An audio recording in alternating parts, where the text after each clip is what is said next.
বরিশালে বেড়েই চলেছে ডেঙ্গু আক্রান্তের সংখ্যা। নতুন করে কেউ মারা না গেলেও এখন পর্যন্ত শুধু সরকারি হাসপাতালে চিকিৎসা নিচ্ছেন 424 জন। বিভাগে এখন পর্যন্ত 8 জনের মৃত্যু হয়েছে, যার মধ্যে 5 জনই বরগুনার।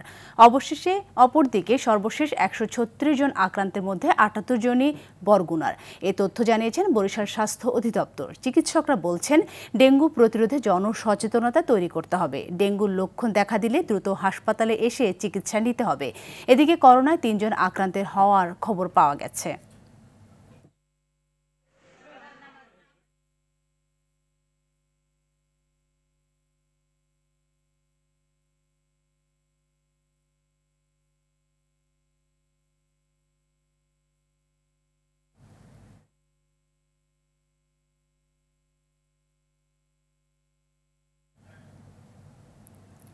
দর্শক, ডেঙ্গু এবং করোনা পরিস্থিতি নিয়ে জানাতে বরিশাল থেকে আমাদের সাথে সরাসরি যুক্ত হচ্ছেন সহকর্মী আরিফ হোসেন।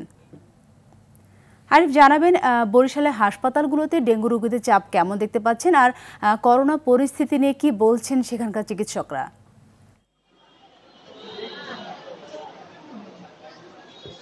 সাথী, ধন্যবাদ আপনাকে। আসলে ডেঙ্গু এবং করোনা উভয় বরিশালের জন্য একটি এখন আতঙ্কের নাম।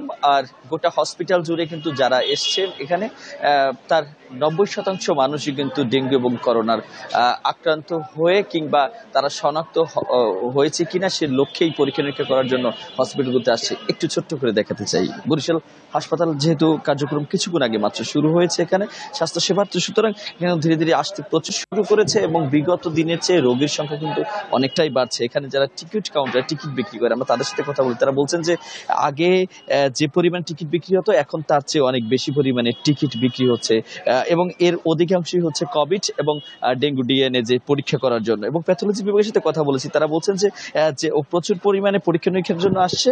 তো এর মধ্যেই করোনার চাপ মানে করোনা শুরু হলেও ডেঙ্গুর কিন্তু প্রচুর একটি ধাপ রয়েছে এবং ডেঙ্গু কিন্তু যারাই পরীক্ষা করাচ্ছে তাদের মধ্যে অধিকাংশই কিন্তু ডেঙ্গু আক্রান্ত হচ্ছে। হাসপাতালগুলোতে হচ্ছে এই চিত্র। আর করোনার যে বিষয়টি, ইতিমধ্যেই বরিশালে 3 জন করোনা শনাক্ত হয়েছে। যেটা আপনি জানবেন যে বরিশাল শের-ই-বাংলা মেডিকেল হাসপাতালে যে RT-PCR ল্যাব সেটি নষ্ট থাকায় এখানে র্যাপিড ভাবে কিছু করোনা পরীক্ষা করা হয়। এই পরীক্ষার লক্ষ্যেই বরিশাল সদর জেনারেল হাসপাতালে ইতিমধ্যে 2 জন এবং বরিশাল আগুইলঝাড়া হসপিটালে 1 জনকে করোনা শনাক্ত করা হয়েছে।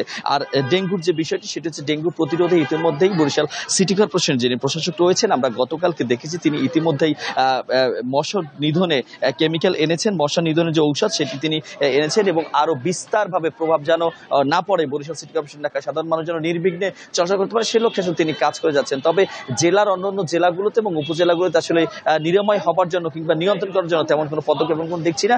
ফলে বরগুনার অবস্থা এখনো ঝুঁকিপূর্ণ অবস্থা রয়েছে জানিয়েছেন বরিশাল স্বাস্থ্য অধিদপ্তর।